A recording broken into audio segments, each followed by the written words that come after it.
তো নমস্কার বন্ধুরা, সবাইকে স্বাগতম জানাই আপনাদের ইউটিউব চ্যানেল সহজ গুরুতে। তো সিটেট পরীক্ষার বাংলা ভাষার ক্লাস আমাদের ইউটিউব চ্যানেলে চলছে, আপনারা জানুন। তো আজকে আমরা সিটেট পরীক্ষার বাংলা প্যাডাগজির কিছু গুরুত্বপূর্ণ প্রশ্ন নিয়ে আমরা ডিসকাস করব, ঠিক আছে। আর প্রশ্নগুলো আমরা যে সলভ করবো তা নয় কিন্তু ভাই, প্রশ্নগুলো আপনারাও সলভ করবেন, ঠিক আছে ভাই। সিটেট পরীক্ষার বাংলা ভাষার প্রশ্নগুলো আমরা সলভ করব, গুরুত্বপূর্ণ প্যাডাগজির প্রশ্নগুলো আজকে সলভ হবে। বেস্ট ইম্পর্টেন্ট টপ কোয়েশ্চেনগুলো বেছে বেছে আপনার জন্য এনেছি ভাই। তো প্রত্যেকটা প্রশ্নের উত্তর আপনারা কমেন্টের মাধ্যমে জানাবেন, আমরা সঙ্গে সঙ্গে আপনারাও কমেন্টের মাধ্যমে জানাবেন যে কোন প্রশ্নের কারেক্ট আনসার কোনটা হবে। তখন কি হবে, আপনাদেরও যে সেলফ অ্যাসেসমেন্ট বলুন বা মক টেস্টের ভাষায় বলুন, আমাদের ভাষায় যদি বলি তাহলে বলবো মক টেস্ট।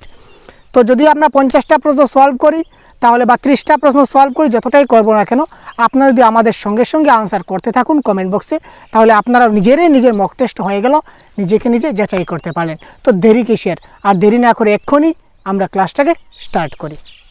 আজকে আমি সেট করেছি, এইগুলো আপনারা সিডিপিতেও পাবেন এবং আপনারা এখানে সিডিপিতেও যেমন পাবেন সেম টু সেম আপনারা এখানে বেঙ্গলি প্যাডাগজিতেও কিন্তু আপনারা এই প্রশ্নগুলি পাবেন। সুতরাং আপনাদের ক্ষেত্রে ডাবল ডোজের ক্লাস হতে চলেছে। তাছাড়া আপনারা মক টেস্ট হিসাবে এটাকে গ্রহণ করুন এবং প্রত্যেকটা প্রশ্নের কারেক্ট আনসার কী হয় সেটা আপনারা অবশ্যই কমেন্ট বক্সে আমাদের জানিয়ে দিন, ঠিক আছে। এবং প্রিভিয়াস ইয়ার কোয়েশ্চন হচ্ছে এটা হচ্ছে একটা প্রিভিয়াস ইয়ার কোয়েশ্চন। তো এই কোন ইয়ারের প্রিভিয়াস ইয়ার আমরা দেখিয়ে দিই। এটা হচ্ছে ফেব্রুয়ারি 2014, ঠিক আছে। 2014-এর ফেব্রুয়ারিতে হয়ে যাওয়া সিটেট পরীক্ষার সম্পূর্ণ প্রশ্নপত্র আমরা নিয়েছি মক টেস্ট আকারে। সুতরাং এই প্রশ্নের কারেক্ট আনসার দেখি আপনাদের কার কতটা আনসার কারেক্ট হয়। তো এখানে দেখুন প্রথম প্রশ্ন কি বলেছে, in a progressive model of education is implemented by CBSE, socialization of children is done in such a way so as to expect them to. সিবিএসইর দ্বারা বাস্তবায়িত শিক্ষার প্রগতিশীল মডেলে শিশুদের সামাজিকরণে এমনভাবে করা হয় যাতে তারা কি আশা করে, give up time consuming social habits and learn how to score good grades, ঠিক আছে। তারপর দেখুন, be a active participant and a group work in learn a social skill, prepare themselves to confirm to the rules and regulation of society without questioning, accept what they are offered by the school irrespective of their social background. এখানে correct answer কোনটি হবে, question number 1। খুব তাড়াতাড়ি comment করুন। তো এখানে দেখুন আমরা কি করি না, আপনারা কারেক্ট আনসার তাড়াতাড়ি করুন। তো এটার কারেক্ট আনসার কী হবে আমরা দেখিয়ে দিই। এখানে দেখুন গুড স্কোর, আমরা ভালো একটা গ্রেড নেওয়ার জন্য কিন্তু আমরা শিশুদেরকে পড়াই না, এটা ক্যান্সেল। আমরা কি করি না, রুলস অ্যান্ড রেগুলেশন, সমাজের রুলস এবং রেগুলেশন তাদেরকে শেখাই না, এটা হচ্ছে ক্যান্সেল। তারপর দেখুন স্কুলটা যদি ইররেসপেক্টিভ হয়ে যায়, স্কুলে যদি কোনো মর্যাদাই না থাকে তাহলে স্কুল কিসের, ঠিক আছে। সুতরাং কারেক্ট আনসার হবে option number 2, be an active participant in the group work and learn social skill. দলের সঙ্গে এবং শিশুরা যেখানে সক্রিয় বা অ্যাক্টিভলি থাকবে, শিশুরা যেখানেই অ্যাক্টিভলি থাকবে বা অ্যাক্টিভলি কাজ করবে, সোশ্যাল স্কিলের সঙ্গে সংযুক্ত থাকবে, গ্রুপ ওয়ার্কে কাজ করবে, যার ফলে শিশুরা খুব ভালো করে শিখতে পারবে। সুতরাং কারেক্ট আনসার এখানে হয়ে গেল কি option number 2। Which of the following is based on Vygotsky social cultural theory? Wow, বহুত বড়িয়া ভাই। ভাইগোটস্কির সামাজিক সাংস্কৃতিক তত্ত্বের উপর ভিত্তি করে, কি ভিত্তি করে, operant conditioning, reciprocal teaching, cultural neutral cognitive development, insight learning.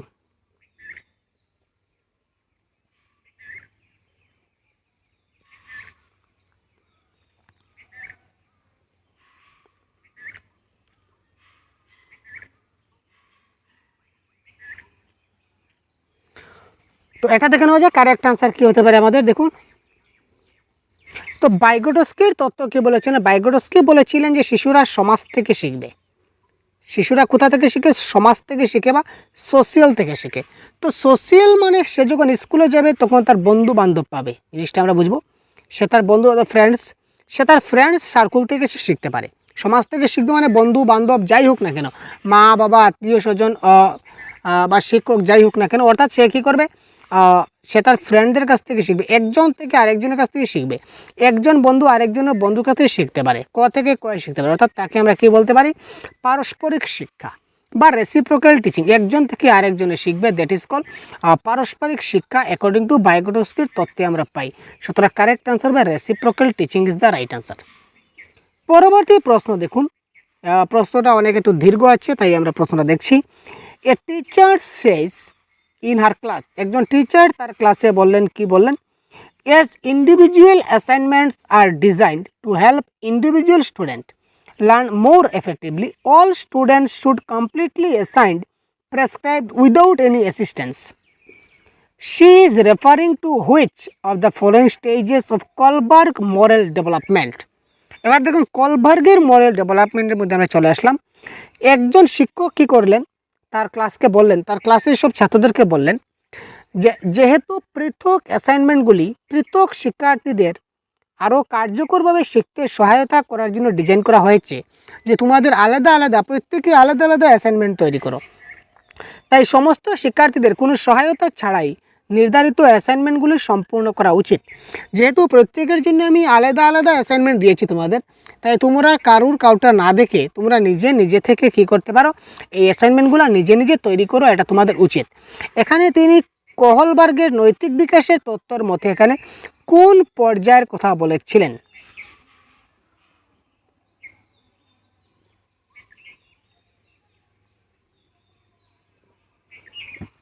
এটা তিনি বলেছিলেন কনভেনশনাল স্টেজের কথা। কনভেনশনাল স্টেজ যেখানে আপনাদের ল অ্যান্ড অর্ডার আছে, এই কথাটা তিনি এখানে বলেছিলেন। ঠিক আছে,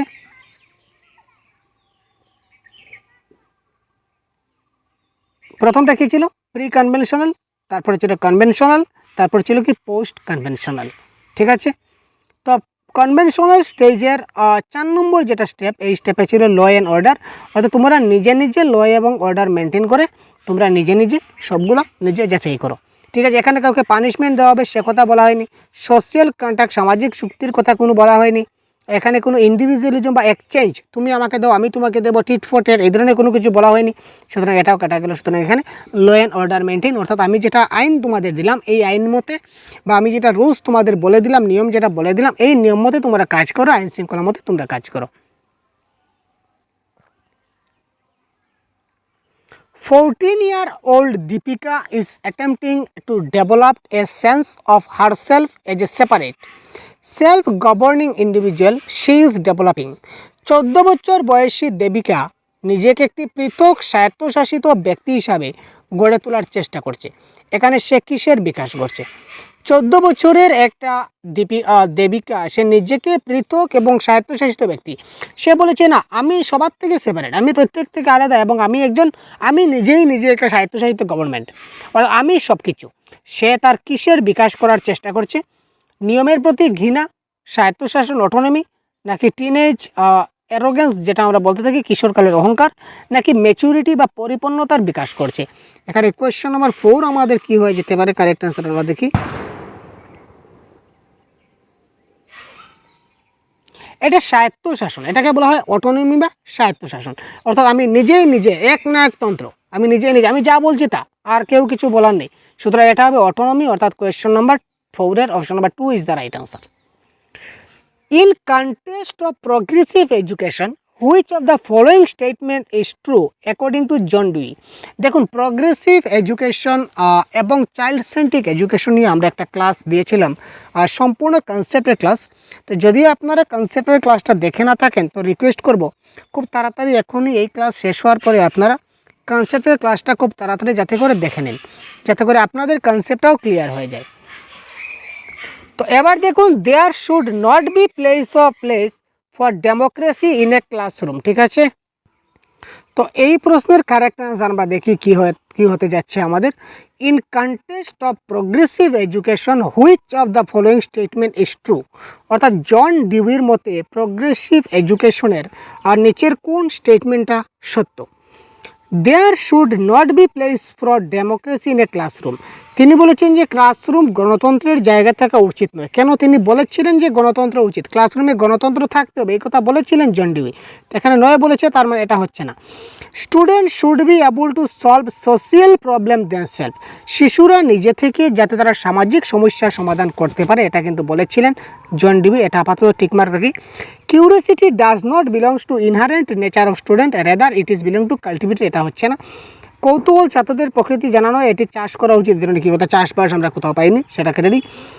শিশুদের student should B observe and not heart in the classroom, শিক্ষার্থীদের পর্যবেক্ষণ করা উচিত এবং শ্রেণীকক্ষে শোনা উচিত নয়। আরে শিশুরা শ্রেণীকক্ষে কী বলবে কি না এটা আমি শিক্ষক হিসেবে শুনবো না, এটা কি ধরনের কথা? সুতরাং option number 2 is the right answer. ঠিক আছে, কোয়েশ্চন নাম্বার 2 এই ক্ষেত্রে হয়ে গেল আমার কি correct answer. A disorder related to language comprehension, ভাষা বোঝার ক্ষেত্রে সম্পর্কিত একটি ব্যাধি হলো। তো ভাষা বোঝার ক্ষেত্রে বা ল্যাঙ্গুয়েজ কম্প্রিহেনশনের ক্ষেত্রে একটা ডিসঅর্ডার বা একটা ব্যাধি, এই ব্যাধিটা কি? এটাকে আমরা কি বলি? অ্যাপ্রেক্সিয়া, ডিসলেক্সিয়া, ডিসফেসিয়া না ডিসফাসিয়া, অ্যাসপেসিয়া নাকি অ্যাফাজিয়া? যদি কোনো ছাত্রের ভাষাগত সমস্যা থেকে থাকে তাহলে এটাকে আমরা বলি কি? অ্যাফাজিয়া। এটা মনে রাখবেন, কারেক্ট আনসার হবে অ্যাফাজিয়া, যদি ভাষাগত সমস্যা থেকে থাকে। আর এই অ্যাপ্রাক্সিয়া, ডিসলেক্সিয়া, ডিসক্যালকুলিয়া, ডিসফোবিয়া এই ধরনের যদি আপনাদের ডিসক্যালকুলিয়া এই ধরনের যদি অ্যাফাসিয়া কি এই ধরনের পুরো ডিটেলস যদি লাগে কমেন্ট বক্সে কমেন্ট করবেন, আমরা পরবর্তী সময় ভিডিও দিয়ে দেবো যদি আপনাদের প্রয়োজন মনে হয়। নিম্নলিখিত একাধিক বুদ্ধিমত্তা তত্ত্ব সম্পর্কে সমালোচনামূলক মতামত ব্যতীত following are the critical views about the theory of multiple intelligence accept. এখানে সবগুলো কিন্তু মাল্টিপল থিওরি অফ মাল্টিপল ইন্টেলিজেন্সের বিরোধিতা করেছে, অর্থাৎ ক্রিটিক্যাল ভিউজ। কিন্তু এখানে একটা পয়েন্ট আছে যেটা কি করেনি, সেটা ক্রিটিক্যাল করেনি, থিওরি অফ মাল্টিপল ইন্টেলিজেন্সের বিরোধিতা করেনি, বা এটা তার ক্রিটিক্যাল ভিউজ নয়, এটা তার পজিটিভ ভিউজ। তো এটা কি আমাদের খুঁজে বের করতে হবে। It is not research based, ঠিক আছে, it is not research based, এটা একদম ক্রিটিক্যাল থিঙ্কিং, ঠিক আছে, কারণ এটা বলা উচিত ছিল যে এটা রিসার্চ করা উচিত ছিল, এটা correct. Different intelligence demand different method of difference, এটা কোনো মতে সম্ভব নয়, এটাও correct. Gifted student usually excel in single domain, এটা কিন্তু থিওরি অফ ইন্টেলিজেন্সের একদম মানে পজিটিভ পয়েন্টে রয়েছে যে gifted student usually excel in single domain, যে প্রতিভাবান শিক্ষার্থীরা সাধারণত একক ডোমেইনে এক্সেল করে। Its lacks of experimental support, এখানে লেগস মানে কম আছে, মানে এটা তার ক্রিটিক্যাল রয়েছে, ক্রিটিক্স রয়েছে। এখানে বলেছে সব ছাত্রদের এক এক ছাত্রকে এক একভাবে শেখাবো, এটা কোনো সম্ভব নয়, এটা তার ক্রিটিক্স। এটা রিচার্জের ক্ষেত্রে এটা মানে রিসার্চ করা যায় না, এটাও সত্য। Correct answer option number 3 is the right answer. Gifted student usually excel in a single domain. তারপর দেখি question number 8, theory of multiple intelligence can not be legitimized as it. Correct answer কী হবে তাড়াতাড়ি কমেন্ট করুন। একাধিক বুদ্ধিমত্তা তত্ত্ব যেটা বৈধতা দেওয়া যাবে না তার কারণ কি? Theory of multiple intelligence can not be legitimized as it. একাধিক বুদ্ধিমত্তা তত্ত্বের বৈধতা দেওয়া যাবে না তার কারণটা কি? Is not possible to measure different intelligence as there are no specific test. কোনো নির্দিষ্ট পরীক্ষা না থাকায় তাদের পরিমাপ করা সম্ভব হয় না। Does not place equal importance of all 7 intelligence, 7টি বুদ্ধিমত্তার উপর সমান গুরুত্ব দেয় না। Is based only on sound empirical studies done by Abraham Maslow throughout his life. এটি কেবলমাত্র অ্যাব্রাহাম মাসলো তার সারা জীবন ধরে করা সাউন্ড এক্সপেরিমেন্ট স্টাডিজের উপর ভিত্তি করে। is not compatible with general intelligence which are most important is G. সাধারণ বুদ্ধিমত্তা G এর সাথে সামঞ্জস্য নয়, যা সবচেয়ে গুরুত্বপূর্ণ। তো থিওরি অফ মাল্টিপল যেটা ইন্টেলিজেন্স এটাকে আমরা বৈধতা দেওয়া যাবে না, তার কারণ হচ্ছে একাধিক বুদ্ধিমত্তা তত্ত্বের বৈধতা দেওয়া যায় না, তার কারণ হচ্ছে মোস্ট গুরুত্বপূর্ণ যেটা পয়েন্ট, এটা হচ্ছে কি কোনো নির্দিষ্ট পরীক্ষা না থাকায় তাদের বুদ্ধিমত্তাটা পরিমাপ করা যায় না। থিওরি অফ মাল্টিপল ইন্টেলিজেন্সটা বোঝার মতো কোনো পরীক্ষা নির্ধারণ করা হয়নি এই তত্ত্বে, যার কারণে আমরা বলতে পারি যে কোনো নির্দিষ্ট পরীক্ষা না থাকায় তাদের বুদ্ধিমাপ আমরা পরিমাপ করতে পারি না। সুতরাং 8-এর 1 হবে এই ক্ষেত্রে কি correct answer. The individual difference of students in a classroom আর, একটা শ্রেণীকক্ষে ছাত্রদের পৃথক পার্থক্য দেওয়া হয়। Individual difference of student in a ক্লাসরুমের মধ্যে ছাত্রগত বিভিন্নতা থাকতে পারে, বা ইন্ডিভিজুয়াল ডিফারেন্স থাকতে পারে, ব্যক্তিগত পার্থক্য থাকা উচিত।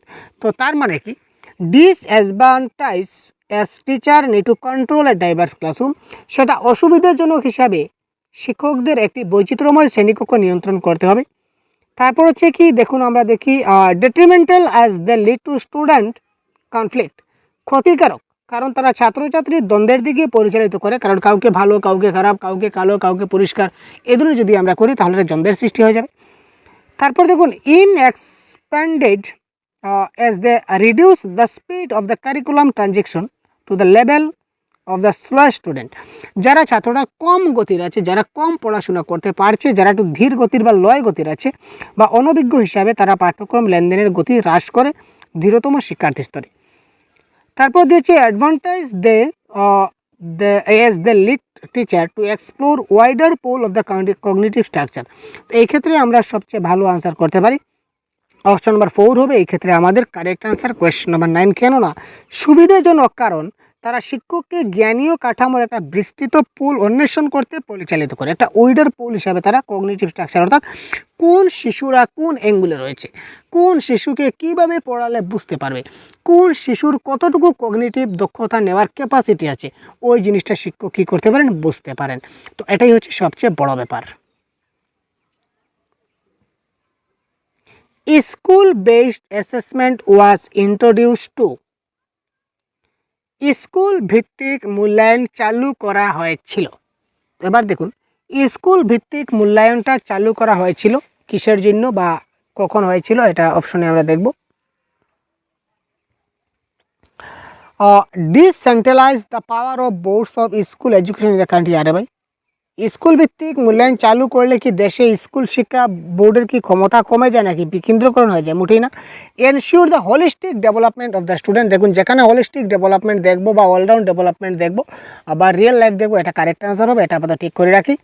Motivate teachers to punctualize records all the activities for student for better of their progress, শিক্ষকদের তাদের অগ্রগতির আরও ভালো ব্যাখ্যার জন্য শিক্ষার্থীদের সমস্ত কার্যকলাপ রেকর্ড করা, অনুপাদিত করা, এটা শিক্ষকের কথা বলা হয়েছে, কিন্তু আমরা স্কুল অ্যাসেসমেন্ট আমরা শিক্ষার্থীদের অ্যাসেসমেন্ট করি, যার কারণে এখানে মোটিভেট টিচার হবে না, মোটিভেট স্টুডেন্ট হওয়া উচিত ছিল, সুতরাং এটা cancel. Encourage school to excel by competing মানে কি, কম্পিটিশন, প্রতিযোগিতা করানো, মোটেই না, কম্পিটিশন আমরা করাই না, অপশন আমরা কেটে দিলাম।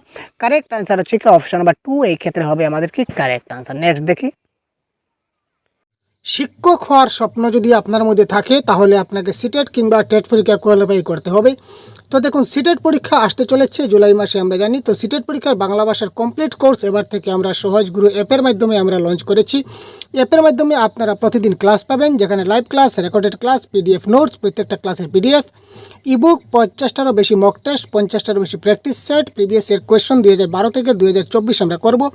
এখানে অ্যাপ খুলে দেখতে পাবেন ফ্রি কন্টেন্ট, এখানে ক্লিক করলে আপনারা বিভিন্ন ধরনের ফ্রি নোটস দেখতে পাবেন, যেটা আমরা অলরেডি প্রোভাইড করেছি, আরও সময় সময় আমরা আপডেট করতে থাকবো। তারপর এখানে ডেইলি মক টেস্টে ক্লিক করলে আপনারা প্রতিদিন মক টেস্ট দিতে পারবেন। তাছাড়া আপনারা আপনাদের ডাউটগুলো ক্লিয়ার করতে পারবেন, প্রিভিয়াস ইয়ার কোয়েশ্চনগুলো দেখতে পাবেন। তো আর দেরি কিসের, এখনই আপনারা প্লে স্টোর থেকে ডাউনলোড করে আপনারা এই অ্যাপটা ডাউনলোড করে নিন এবং আপনাদের প্রিপারেশন এখন থেকে স্টার্ট করে নিন। Which one of the following is not related to other option,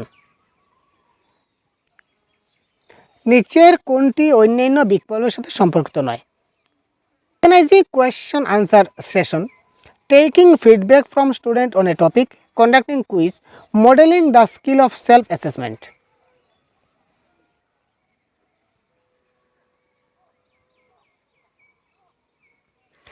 এখানে দেখুন যদি আমরা প্রশ্ন উত্তর পর্বের যদি আয়োজন করি, প্রশ্ন উত্তর পর্বের আয়োজন করলে আমরা কি করি, শিক্ষার্থীর কাছ থেকে কিছুটা আমরা আনসার পাবো এবং শিক্ষক এবং ছাত্রের সঙ্গে কথোপকথন হবে। যদি আমরা টেকিং ফিডব্যাক লই ছাত্রদের কাছ থেকে, তাও কী হবে, ছাত্রদের সঙ্গে আমার কথোপকথন হবে। কন্ডাক্টিং কুইজ, যদি আমি কুইজ একটা পরিচালনা করি তখনই ছাত্রদের প্রশ্ন করবো, ছাত্র এবং শিক্ষকের মধ্যে কী হবে, কথাবার্তা হবে। কিন্তু modelling the skill of self assessment, নিজে নিজে যদি অ্যাসেসমেন্ট করতে থাকি তাহলে অন্যের সঙ্গে বা ছাত্রের সঙ্গে আমার কোনো কথোপকথন হচ্ছে না। আর ছাত্র যদি সেলফ অ্যাসেসমেন্ট করে তাহলে আমার সঙ্গে তার কোনো কথোপকথন হচ্ছে না।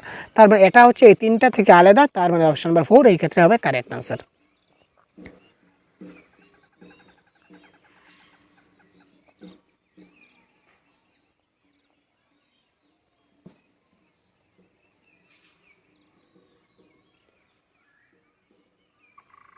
এটা হচ্ছে কি কোয়েশ্চেন নাম্বার 11। আচ্ছা, এটা কি কোয়েশ্চেন নাম্বার 12 দেখি। এবার আমরা চলে আসলাম কোয়েশ্চেন নাম্বার 12-এ। আচ্ছা, which one of the following question is correctly matched with the specific domain?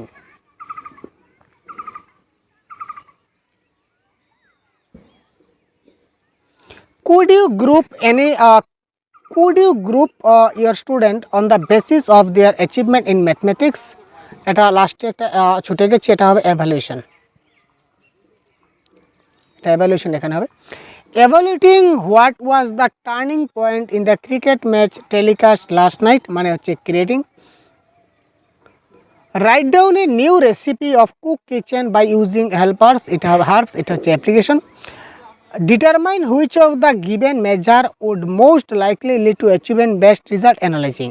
তো এখানে প্রথমে আমি কারেক্ট আনসারটা বলে দিই, তারপর আমি বলবো যে বাকিগুলো কেন কারেক্ট আনসার হচ্ছে না। তার আগে আপনারা কমেন্ট করুন তো কারেক্ট আনসার কী হতে পারে।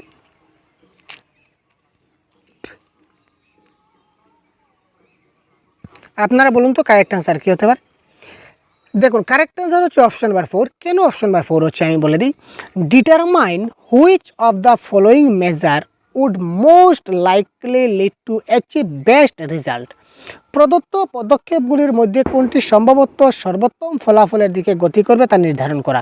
অর্থাৎ বিশ্লেষণের মাধ্যমে, বিশ্লেষণ বা অ্যানালাইসিংয়ের মাধ্যমে আমরা কি করতে পারি, একটা মেজার পাই, যে মেজারের মাধ্যমে আমরা কী করে ছাত্রদের অ্যাচিভমেন্ট করতে পারি।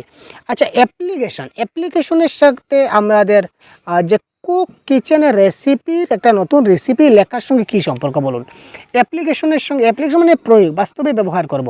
তো একটা আমি লিখবো, এখানে লেখার সঙ্গে আমার কি প্রয়োগ। যদি বলতো হাতে করে সে বানিয়েছে, সে কোনো একটা জিনিস এনেছে তারপর বানিয়েছে, সেটা আমি অ্যাপ্লিকেশন মেনে নিতাম। আর ক্রিয়েটিং এখানে বলেছে এভালুয়েটিং। তো এভালুয়েটিং আর ক্রিয়েটিংয়ের মধ্যে তফাৎ আছে, এটা মিলছে না। ঠিক আছে, তো সুতরাং option number D is the right answer. Which of the following is the most effective way to convey students from disadvantaged section that you expect them to participate and success?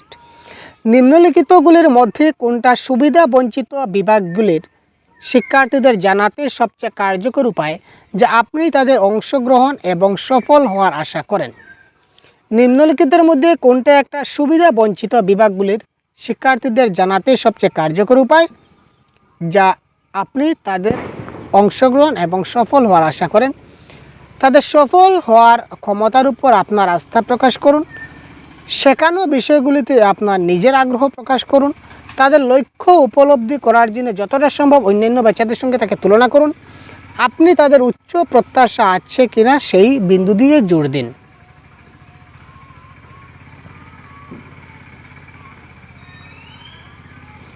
এখানে আমি ছাত্রদের কি করলে ছাত্ররা খুব ভালো হবে, আমি যদি তুলনা করি, একজন দেখো এই রহিম খুব ভালো পারছে কিন্তু শাম তুমি কিন্তু পারছো না, ঠিক আছে, যদু খুব ভালো পারছে কিন্তু কারিশমা তুমি কিন্তু পারছো না। তো তুলনা করলে কি হয়, একজন মোটিভেটটা কমে যায়, সুতরাং এটা কারেক্ট অ্যান্সার হবে না। ঠিক আছে, আর আপনি তাদের উচ্চ প্রত্যাশা আছে, আমরা কখনো তার ফিউচার গোল বা হাই এক্সপেকটেশনের কথা বলি না। ঠিক আছে, যে আমি তোমার কাছ থেকে ভালো রেজাল্টের আশা করি, কোনো সময় না, এটা কিন্তু কোনো মতেই সম্ভব না। সুতরাং 3 এবং 4 ক্যান্সেল। শেখানো বিষয়গুলিতে আপনার নিজস্ব আগ্রহ বিকাশ করুন, যে আপনি আপনার ওন ইন্টারেস্ট যে টপিকের উপর ডেভেলপ, এটা না। আমরা ছাত্রদেরকে কী করতে পারি, ছাত্রদেরকে তার সে কতটুকু পারছে, সে যদি আমি ধরে নিলাম সে আজকে একটা প্যারাগ্রাফ লিখছে, একটা লাইন লিখছে, এই লাইনের মধ্যে যদি তার 2টা বানানো ভুল হয়, তখন আমি তাকে সাব্বাস বা উৎসাহ দেওয়া উচিত। বাহ, তুমি তো খুব সুন্দর লিখেছো, তুমি তো খুব বড়িয়া লিখেছো, আরে অত সুন্দর হয়েছে, আরে নেক্সট দিন তুমি লিখলে একটাও বানানো ভুল হবে না, তোমার মধ্যে তুমিই পারবে, তুমি একটা ভালো জ্ঞানী হতে পারবে, ভালোভাবে বুঝতে পারো, ভালোভাবে জিনিসটা শিখতে পারো। এইভাবে তাকে আমরা কী করতে পারি, মোটিভেট করতে পারি। সুতরাং তাদের সফল হওয়ার ক্ষমতার উপর আস্থা প্রকাশ করতে হবে, যে তোমরা এই ধরনের করলে তোমরা জীবনে সফল হবেই হবে। তো এই ধরনের তাকে পজিটিভ রেনফোর্সমেন্ট দিয়ে তাকে আমরা উৎসাহিত করতে পারি। Following are the example of developmental disorder accept. নিচের কোনটি, এখানে 4টার মধ্যে ডেভেলপমেন্ট ডিসঅর্ডার আছে 3টা, এবং এখানে একটি আছে যেটা ডেভেলপমেন্ট ডিসঅর্ডার নয়। এটা কি? Autism, cerebral palsy, post traumatic stress, নাকি attention deficit hyperactivity disorder? Development ডিসঅর্ডারের মধ্যে আমাদের হাইপার অ্যাক্টিভিটি পড়ছে, সেরিব্রাল পালসি পড়ছে, অটিজম পড়ছে, কিন্তু পোস্ট ট্রমাটিক যেটা স্ট্রেস এটা কিন্তু ডেভেলপমেন্ট ডিসঅর্ডারের মধ্যে পড়ে না। সুতরাং এটা হবে এই ক্ষেত্রে কারেক্ট আনসার অপশন নাম্বার 3।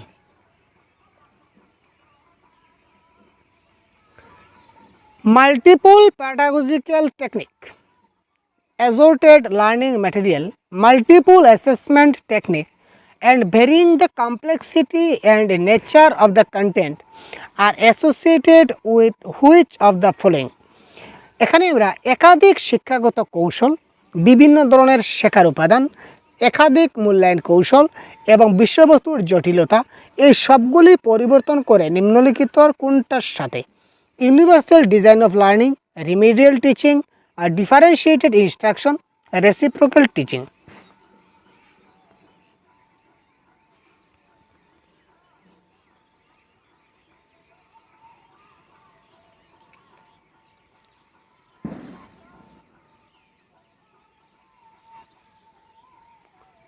তো একাধিক শিক্ষাগত কৌশল আমরা কি করব, শিক্ষাগত কৌশলটা এক রাখবো না, আমরা একটা ক্লাসরুমে আমরা কি করতে পারি, ক্লাসরুমে আমরা একাধিক নির্দেশনা দিতে পারি, যে শিক্ষাগত কৌশলটা আমরা এক রাখবো না। শিক্ষাগত কৌশল মানে যেভাবে আমি পড়াই টেকনিকটা, এই টেকনিকটা আমি সেম রাখবো না, আমি পরিবর্তন করব। বিভিন্ন ধরনের শেখার উপাদান, আমি ম্যাটেরিয়ালসগুলোও কিন্তু আলাদা আলাদা প্রয়োগ করব, এবং আমার শেখানো মূল্যায়ন যেটা কৌশল, অ্যাসেসমেন্টের যেটা কৌশল, এটাও কিন্তু আমি আলাদা করব। বিষয়বস্তুর মধ্যে কিছুটা জটিলতা আনবো, প্রকৃতির মধ্যে কিছুটা যেটা আমাদের কন্টেন্ট আছে কন্টেন্টের মধ্যে কিছুটা পরিবর্তন আনার চেষ্টা করব। এই সবগুলো যার সঙ্গে যুক্ত সেটা হবে ডিফারেন্সিয়েটেড ইনস্ট্রাকশন। আমি কি করতে হবে, বিভিন্ন ধরনের নির্দেশনা দিতে হবে। একাধিক কৌশল, আমি এক কৌশলে যদি পড়াই তাহলে এক ধরনের নির্দেশনা দেব। এবার আমি যদি আমার পড়ানোর যদি কৌশলটা পরিবর্তন করে দিই তাহলে আমাকে ইনস্ট্রাকশনটা কী করতে হবে, পরিবর্তন করতে হবে। ইনস্ট্রাকশনটা আমাকে ডিফারেন্ট দিতে হবে। যে আমি প্রথমে বললাম যে একটা কাজ করো, সবাই ব্ল্যাকবোর্ডে এসে লিখো, তোমরা ব্ল্যাকবোর্ডে এসে লেখো। আমি দেখলাম যে কেউ ব্ল্যাকবোর্ডে লিখতে পারছে না, তো যারা ব্ল্যাকবোর্ডও লিখতে পারছে না তাদের জন্য আমাকে অন্য কিছু করতে হবে, তাদের জন্য অন্য একটা নির্দেশনা দিতে হবে। তোমরা কাজ করো, তোমরা প্রথমে নিজের কপিতে দেখে দেখে লেখো, বই দেখে দেখে তোমরা নিজের কপিতে লেখো, তারপর প্র্যাকটিস করো, তারপর এসে তোমরা ব্ল্যাকবোর্ডে লিখো। ঠিক আছে? তো এই যে বিভিন্ন ধরনের অ্যাকচুয়ালি দেখে দেখে লেখা সেটা কিন্তু নেগেটিভ ওয়ার্ড। এই ধরনের প্রশ্ন যদি থাকে যে দেখে দেখে লিখবেন, আপনি সেটা কিন্তু কারেক্ট আনসার করবেন না। আপনি জাস্ট আপনাকে বোঝানোর জন্য বললাম, এটা কখনো শুদ্ধ উত্তর দেবেন না। তো দেখুন, এই ধরনের বিভিন্ন ধরনের ছাত্রদেরকে বিভিন্ন কৌশল অবলম্বন করতে গেলে বিভিন্ন ধরনের আমার কী করতে হবে, নির্দেশনা দিতে হবে। সুতরাং এখানে কারেক্ট আনসার হবে ডিফারেন্সিয়েটেড ইনস্ট্রাকশন। আর রেসিপ্রোকাল টিচিং মানে আগে যা বলেছিলাম, রেসিপ্রোকাল টিচিং মানে একজন বন্ধু আরেকজনের কাছ থেকে মিলামিশা করে শিখবে। রিমিডিয়াল টিচিং মানে যে খুব ভালো মতো পারছে না আর যে পিছিয়ে পড়েছে তাকে আমরা আগে করব। আর ইউনিভার্সাল ডিজাইন ফর লার্নিং মানে শেখার জন্য সার্বজনীন শিক্ষা, একটাই শিক্ষা থাকবে যেটা সবাই শিখবে। ঠিক আছে?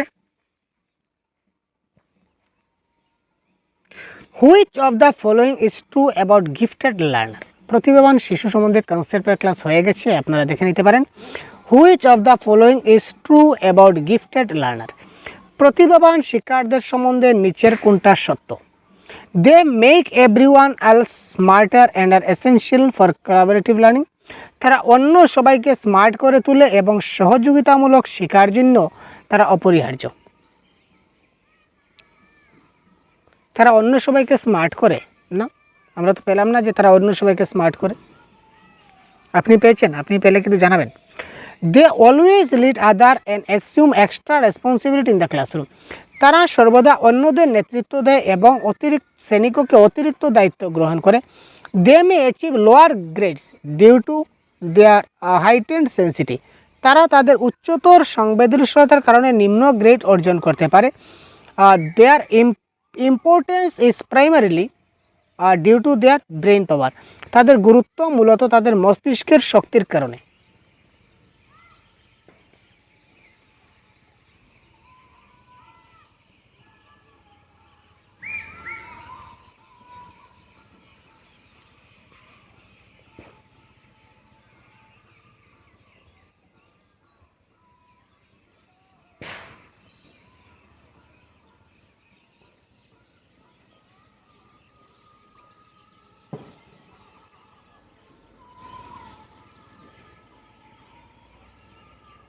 কী হবে কারেক্ট অ্যান্সার ভাবুন তো।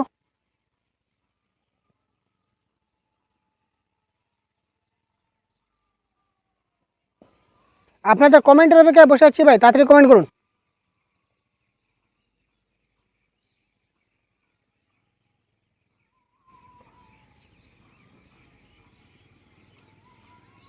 তারা আমরা কনসেপ্টের কাছে দেখেছিলাম যে তারা সবসময় কি করে একটা লিডারশিপ করে, তারা সর্বদা ক্লাসের অন্যান্যদের কি করে নেতৃত্ব দেয়। তারা সবসময় তারা ক্লাসে অন্যদের নেতৃত্ব দেয় এবং শ্রেণীকক্ষে অতিরিক্ত দায়িত্ব গ্রহণ করবে, এটা আপাতত কারেক্ট অ্যান্সার আমাদের হয়ে যাচ্ছে। ঠিক আছে, তারা তাদের সর্বদা কি করে নেতৃত্ব দেয় ক্লাসকে, তারা লিডারশিপ কোয়ালিটি তাদের মধ্যে থাকে যারা প্রতিভাবান ছাত্র। They may achieve lower grades due to their heightened sensitive. তারা তাদের উচ্চতর সংবেদনশীলের কারণে নিম্ন গ্রেড অর্জন করে, এটা কেমন ধরনের কথা, নিম্ন গ্রেড অর্জন আমরা দেখতে পেলাম না, সুতরাং কারেক্ট আনসার হবে option number 2। Inclusion in school primarily focus on, স্কুলগুলিতে অন্তর্ভুক্তি প্রাথমিকভাবে উপর দৃষ্টি নিবদ্ধ করে। Making subtitle provision for special category children, fulfilling the needs of children with disabilities only, meeting the need of a disabled child at the expense of entire class, including the educational needs of illiterate parents in school.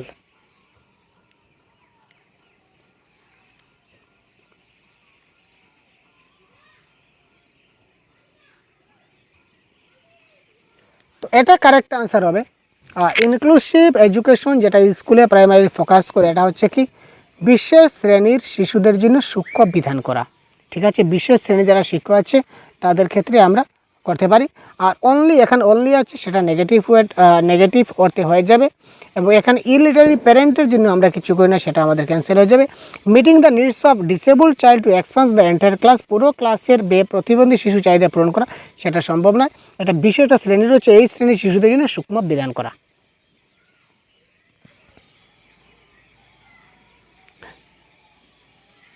The cause of learned helplessness in children is their, শিশুদের মধ্যে শিক্ষিত অসহায়ত্বের কারণ হলো তাদের acquired behaviour that they will not succeed, careless attitude towards classroom activities, non-compliance with expectation of their parents, moral decision for not taking up studies seriously.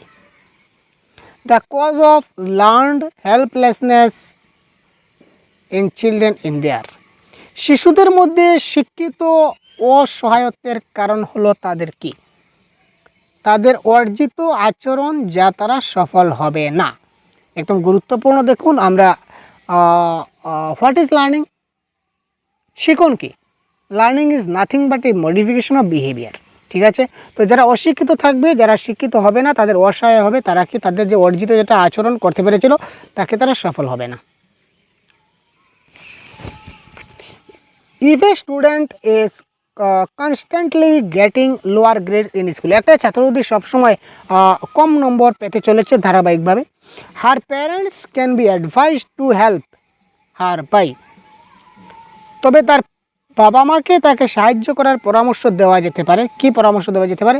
Working in close association with teacher, শিক্ষকের সাথে ঘনিষ্ঠ সহযোগিতায় কাজ করা। With holding mobile phone, movies, comics, extra time for play, mobile phone, cinema, comics এবং খেলার জন্য অতিরিক্ত সময় ধরে দেওয়া।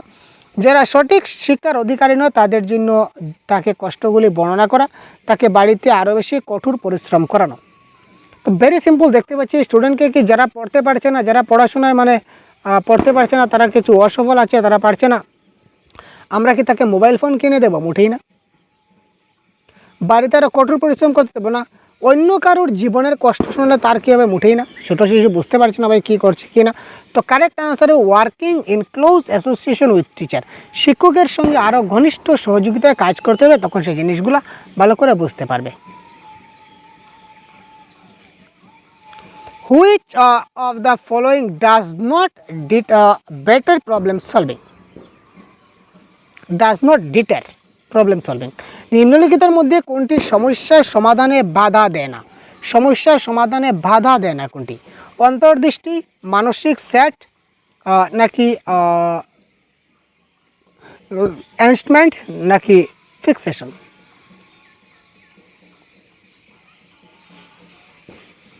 এখানে কারেক্ট অ্যান্সার হবে ইনসাইট বা অন্তর্দৃষ্টি। ইনসাইট থিওরিটা কী করে না, প্রবলেম সলভিং, এখানে সে কী করে না, কোনো ধরনের ইন্টারফেয়ার করে না বা বাধা দেয় না। A teacher is connecting a text to the previously learned text and showing children how to summarize it.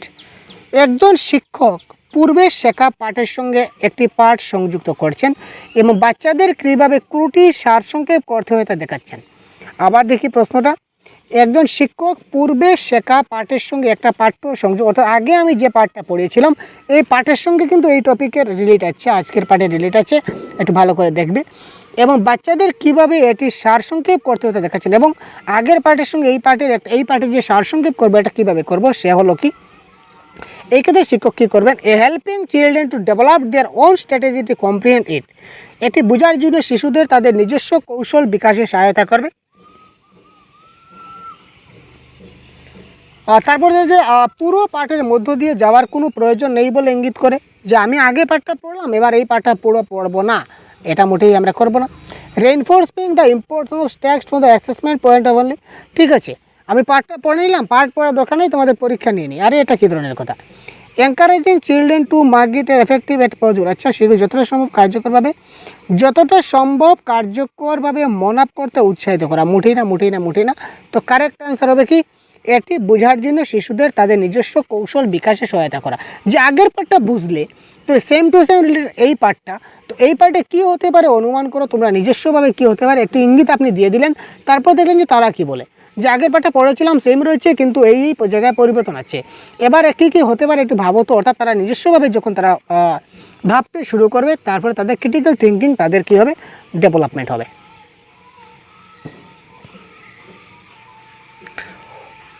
What kind of error is common between a learner who is learning his mother tongue and the learner who learns the same language as a second language?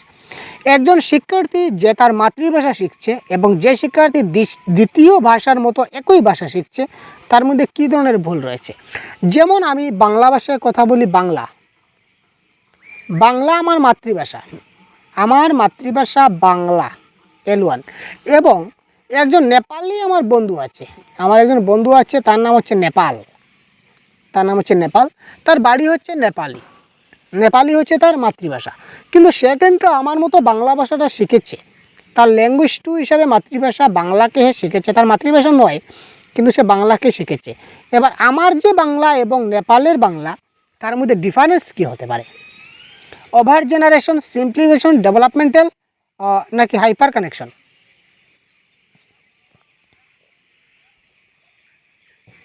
এটা হবে over generalisation is the right answer. এই ধরনের তার ক্ষেত্রে ভুল হতে পারে। The stress effect performance in examination, this fact reflect which of the following relationship. চাপ পরীক্ষার কর্মক্ষমতা প্রভাবিত করে। এটা চাপ যদি থাকে তাহলে পরীক্ষার কর্মক্ষমতাটাই প্রভাবিত করে। এই সত্যটি নিম্নলিখিতর মধ্যে কোনটি প্রতিফলিত করে, জ্ঞান আবেগিক নাকি স্ট্রেস আমিশন, পারফরমেন্স অ্যাংজাইটি নাকি কগনিশন কম্পিটিশন?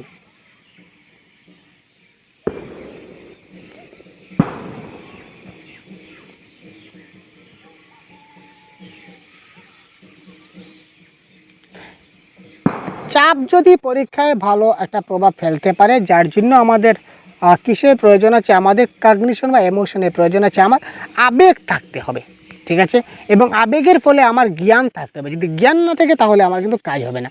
সুতরাং এই সত্যটি নিম্নলিখিত সম্পর্কের মধ্যে প্রতিফলিত করছে কগনিশন ইমোশন। এখানে স্ট্রেস হবে না, অ্যাংজাইটি আমি করব না, এবং দেখুন এখানে দেখুন স্ট্রেস এটা হচ্ছে নেগেটিভ ওয়ার্ড, অ্যাংজাইটি এটা হচ্ছে নেগেটিভ ওয়ার্ড, এখানে কম্পিটিশন এটা হচ্ছে নেগেটিভ ওয়ার্ড। তিনটা নেগেটিভ কাটলাম, আলটিমেটলি কারেক্ট অ্যান্সার হচ্ছে cognition and emotion. A teacher is trying to counsel a child who is not performing well following is most appropriate about counseling in school. একজন শিক্ষক এমন একটি শিশুকে পরামর্শ দেওয়ার চেষ্টা করছেন যে অনুসরণ করছে না, সে কি স্কুলে কাউন্সেলিং করার ব্যাপারে সবচেয়ে উপযুক্ত? আপনি এমন একজন শিশুকে পরামর্শ দিচ্ছেন যে শিশু কোনো কিছু অনুসরণই করে না, আপনি তাকে দিয়ে কি কাউন্সেলিং করাবেন? সেই কি কাউন্সেলিংয়ের উপযুক্ত? ঠিক আছে, it is about the palliative measure for making people comfortable. এটি মানুষকে আরামদায়ক করার জন্য উপযুক্ত পরিমাপ সম্পর্ক। Its build self confidence of people by letting them explore their own thought. এটি তাদের নিজস্ব চিন্তাভাবনা অন্বেষণ করে মানুষের আত্মবিশ্বাস তৈরি করে। এটি তাদের ভবিষ্যতের কেরিয়ারের বিকারে, ভবিষ্যতের কেরিয়ার আমরা তৈরি করে না, আপনারা কেটে দিন। আরামদায়ক পরিবেশ আমরা কেটে দিলাম। পেশাদার বিশেষজ্ঞ আমরা কেটে দিলাম। দেখুন আমরা এখানে খুব সহজে আনসারটা করবো। প্রশ্নে কী বলেছে, ভাড়মে যাওয়া প্রশ্ন আমরা দেখবো না, আমরা শুধু আনসারগুলো দেখবো খুব ভালো করে। ঠিক আছে, আপনারা শুধু ভালো করে আনসারগুলো খুব ভালো করে, প্রশ্ন কী বলো কী না সেগুলো যাক, যেদিকে যাক, ঠিক আছে, গোল্লা যাক, কোনো আপত্তি নেই। এখানে দেখুন আরামদায়ক পরিবেশ, সেটা আমরা কেটে দিলাম। ভবিষ্যতের জন্য ছাত্রদের আমরা করি না, এটা কেটে দিলাম। তারপর পেশাদার বিশেষজ্ঞ, এটা আমরা কেটে দিলাম। এটা কারেক্ট আনসার আমরা ধরো না। আমাদের কারেক্ট আনসার হবে কি এখানে, যে লিডারশিপগুলো করতে গেলে এবং লিডারশিপ করতে গেলে বা কাউন্সিলিং করতে গেলে আমাদের কী দরকার, নিজস্ব চিন্তাভাবনাগুলো খুঁজা এবং মানুষের আত্মবিশ্বাস তৈরি করা প্রয়োজন। এখানে পজিটিভ ওয়ার্ড রয়েছে এক্সপ্লোর, ঠিক আছে, এবং মানুষকে লিড করার যে ওন থট, এটা পজিটিভ ওয়ার্ড। এইগুলোর জন্য কারেক্ট আনসার এখানে option number 2 is the right answer. Which of the following would encourage the least a student who wants to become a highly creative theatre artist?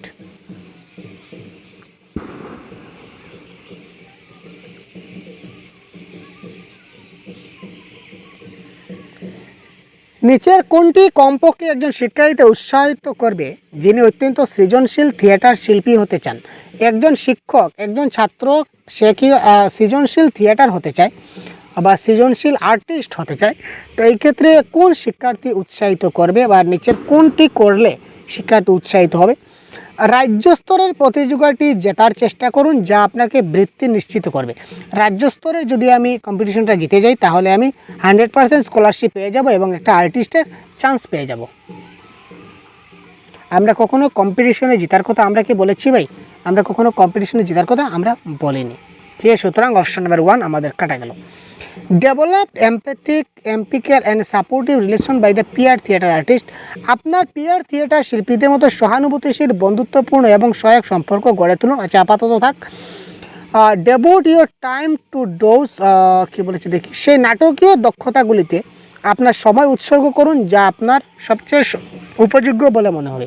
আর এখানে আমি সময় নির্ধারণ করব, কোন সময় উপসর্গ করব, কেন সময় উপসর্গ সেটা হচ্ছে না। বিশ্বের সেরা থিয়েটার শিল্পীদের পারফরমেন্স সম্পর্কে গড়ুন এবং শেখার চেষ্টা করুন। Read about the performance of the world best theatre artist and try to learn. অর্থাৎ আমি যদি ভালো থিয়েটার হতে চাই তাহলে এই ভালো যেসব বিশ্বের যেসব ভালো ভালো থিয়েটার যে শিল্পীরা রয়েছে তাদের পারফরমেন্স সম্বন্ধে আমাকে জানতে হবে, পড়তে হবে এবং তাদের মতো করে আমাকে শেখার চেষ্টা করতে হবে, তাহলে তো আমি ভালো হব। সুতরাং option number 4 is the right answer. Which of the following theorist would be of the opinion the students study hard for their personal growth and development? নিম্নলিখিত তত্ত্ববিদদের মধ্যে কোনটি মনে করেন যে ছাত্ররা তাদের ব্যক্তিগত বৃদ্ধি এবং বিকাশের জন্য কঠোর পরিশ্রম করে?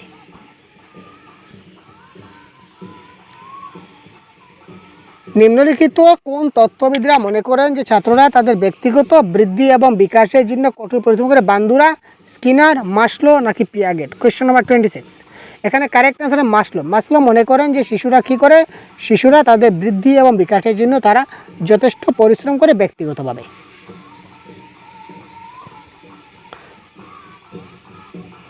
Which of the following factor supports learning in a classroom?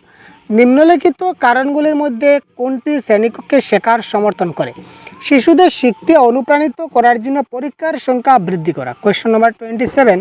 পরীক্ষার সংখ্যা বৃদ্ধি করা কেটে দিন। শ্রেণীকক্ষে শেখার সমর্থন করে। শিক্ষকদের দ্বারা শিশুদের স্বায়ত্তশাসন সমর্থন করা। অভিন্নতা বজায় রাখার জন্য নির্দেশের একটি পদ্ধতিতে লেগে থাকা। আমরা এক পদ্ধতিতে শেখাবো, আমরা ভিন্ন পদ্ধতি শেখাবো না, সেটা কখনো ভুল। পিরিয়ডের সময়ের ব্যবধানে 40 মিনিট থেকে 50 মিনিট, তা করলে কী হবে, সেটা সম্ভব নয়। কারেক্ট অ্যান্সার হবে supporting the autonomy of children by the teacher. ঠিক আছে, আমাদের শিশুদের যেটা স্বায়ত্তশাসন বা শিশুদের যে মতামত ঠিক আছে, শিশুদের মতামতকে প্রাধান্য দিতে হবে, শিশুকে গুরুত্ব দিতে হবে, এক কথায় শেষ। সুতরাং কারেক্ট অ্যান্সার শিশুকে সাপোর্ট করতে হবে, শিশুর অটোনমিকে সাপোর্ট করতে হবে, এটা হবে correct answer, option number 2। Mature student মানে পরিপক্ক ছাত্র মানে কি? Believe that emotion has no place in their studies. বিশ্বাস করুন যে গবেষণায় আবেগের কোনো স্থান নেই। তাদের বুদ্ধির সাথে সাথে তাদের সমস্ত যে দুঃখ সুখ যেগুলো আছে সেগুলো সহজেই তাদের সব দুঃখ, ঠিক আছে, তাদের সব দুঃখ সহজেই সমাধান হয়ে যায়। Resolve easily all the conflict মানে দুঃখ বা বিভেদ যেগুলো রয়েছে সমস্ত বিভেদ সবগুলো সহজেই সমাধান হয়ে যায়। Sometimes need emotional support in the studies, কখনো কখনো নিজের গবেষণায় মানসিক সমর্থন প্রয়োজন। Do not get upset by student in difficult situation. তো দেখুন এটার কারেক্ট আনসার হবে ম্যাচিউর স্টুডেন্ট বা পরিপক্ক ছাত্র মানে কখনো কখনো তাদের গবেষণায় মানসিক সমর্থন প্রয়োজন আছে, ঠিক আছে, গবেষণা তারা করবে কিন্তু তাদের ক্ষেত্রে ইমোশনাল সাপোর্টের কিন্তু তাদের যথেষ্ট প্রয়োজন আছে, ঠিক আছে। সুতরাং অপশন নাম্বার 3 এই ক্ষেত্রে হয়ে গেল কি আমাদের কারেক্ট আনসার। তারপর দেখুন একটা দীর্ঘ প্রশ্ন আমরা দেখি।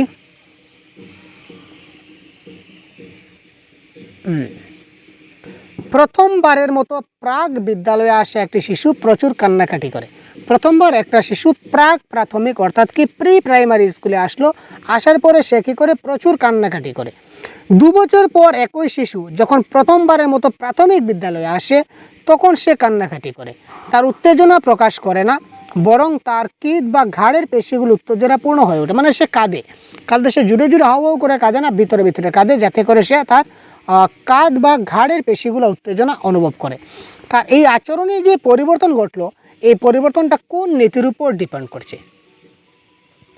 Development proceed in a sequential manner, development is gradual, development is different in different people, development is characterised by differentiation and integration. এটা হবে আমাদের কি correct answer, developed is characterised by differentiation and integration হবে এই ক্ষেত্রে correct answer. তারপর দেখুন which of the following statement is true, নিচের কোনটা সত্য আমরা দেখি। জেনেটিক মেকআপ পরিবেশের গুণাবলীর প্রতি একজন ব্যক্তির প্রতিক্রিয়াশীলতাকে প্রভাব করে, অর্থাৎ genetic makeup in fact responsibilities of an individual to qualities of the environment. Adoptive children প্রসেসের same IQ of the adoptive sibling, অর্থাৎ দত্তক নেওয়া শিশুদের তাদের দত্তক নেওয়া ভাই বোনদের মতো একই আইকিউ থাকে। আর ভাই প্রত্যেক ব্যক্তির কিন্তু আইকিউ সমান থাকে না, এখানে বলেছে দত্তক নেওয়া। অ্যাডপ্ট চাইল্ডেন, যত অ্যাডপ্ট চাইল্ডেন আছে সবার কি আইকিউ সমান থাকবে সেটা কি ধরনের কথা সেটা বল। Experience does not influence brain developed, অভিজ্ঞতা মস্তিষ্কের বিকাশকে প্রভাবিত করে, এখানে বলেছে করে না, সেটা হবে না। Intelligence remains unaffected by the schooling, বুদ্ধিমত্তা স্কুলিংয়ের দ্বারা প্রভাবিত হয় না, কে বলেছে? তো কারেক্ট অ্যান্সার এখানে হবে 30 নম্বরের 1 ইজ দ্য কারেক্ট অ্যান্সার। এই ছিল আজকের সম্পূর্ণ প্রশ্ন এবং এই ছিল আজকের সম্পূর্ণ ক্লাসের আনসার কি। এবং সম্পূর্ণ ক্লাসের পিডিএফ যদি পেতে চান তাহলে অবশ্যই ভিডিওর ডেসক্রিপশনে আমাদের সহজগুরু হোয়াটসঅ্যাপ নম্বর দেওয়া থাকবে, আপনারা সহজগুরু অফিসিয়াল হোয়াটসঅ্যাপ নম্বরে যোগাযোগ করতে পারবেন এবং আপনারা প্রতিদিন মক টেস্ট দিতে পারবেন। তো আজকের মক টেস্টে আপনাদের বা আজকের সেই প্রশ্নগুলোতে কার কতটা আনসার কারেক্ট হলো সেটা অবশ্যই আপনারা কমেন্ট বক্সে আমাদের জানাবেন। তো পরবর্তী ক্লাসে আবার বেঙ্গলি প্যাডাগজি বা বেঙ্গলির অন্য একটা ক্লাস নিয়ে আবার উপস্থিত হব। তো কোন টপিকের ক্লাস আপনাদের বাকি রয়েছে সেটা আপনারা পাননি সেটা অবশ্যই কমেন্ট বক্সে জানাবেন, তাহলে আমরা সেই টপিক নিয়ে ভিডিওটা তৈরি করে আপনাদের দিয়ে দেব। ধন্যবাদ, ভালো থাকবেন, সুস্থ থাকবেন, জয় হিন্দ।